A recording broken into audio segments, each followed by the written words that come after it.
ఫ్యాకల్టీకి ఎదురు చెప్పకుండా ఆర్గ్యూ చేయకుండా ఉండలేవారా? నీతో తిరుగుతున్నందుకు మమ్మల్ని అంటున్నారు వాళ్ళు. నీకేం తెలుసు ఏంట్రా అన్నావు? నీకేం తెలుసురా మా కష్టాలు?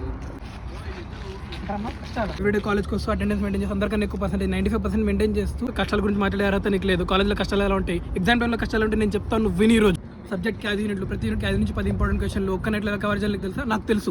ఎగ్జామ్ అంటే గంట రాయాలి, లేకపోతే సోది రాయాలి, క్యాలిక్యులేటర్ పట్టుకెళ్ళిన రోజు కన్నీళ్ళు తెప్పించే ఎగ్జామ్ ఉంటుందని నీకు తెలుసా? నాకు తెలుసు. అంతా కష్టపడి అసైన్మెంట్ సబ్మిట్ చేస్తే ఫ్యాకల్టీ హ్యాండ్ ఓవర్లో మిస్ అయినా కూడా మార్క్స్ వెయ్యారని నీకు తెలుసా? ఆన్సర్ రాకపోతే ఫ్రెండ్ వైపు, అర్థం కాకపోతే గోడ వైపు చూసే ఫ్రెండ్స్ ఇంకా ఉన్నారని నీకు తెలుసా?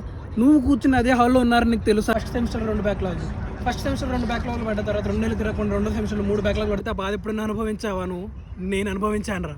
కళ్ళ ముందే తిరిగి ఇన్విజిలేటర్ గుచ్చి నిన్నే టార్గెట్ చేసాడు. ఇప్పుడు అనిపించిందా నీకు? కాలేజ్ వచ్చి కూడా అటెండెన్స్ ఇవ్వడం మర్చిపోయావా? నువ్వు మర్చిపోయావా? ఈ కాలేజ్కి ఎంటర్ అవ్వడానికి ID card, uniform, timing punctuality ఎందుకని నీకు ఎప్పుడైనా అనిపించిందా? కాలేజ్లో కూర్చున్నప్పుడు బంక్ కొట్టి బయటికి వెళ్ళిపోవాలని ఎప్పుడైనా నీకు అనిపించిందా?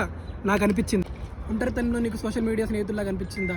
రికార్డ్స్ రాసిచ్చే ఫ్రెండ్ ఉంటే నీకు ధైర్యంగా అనిపించిందా? అందుకే హాల్ టికెట్ పెట్టుకున్న హాల్లోకి వెళ్ళాను, నా బాధ అంతా బుక్లెట్లో నింపాను, బుక్లెట్ బరువు పెంచాను, అందుకే బుక్లెట్ నింపాను. ఇక్కడ కష్టాల గురించి మాట్లాడే అర్హత నాకు మాత్రమే ఉంది, నీకు లేదు. ఖచ్చితంగా నీకు లేదు.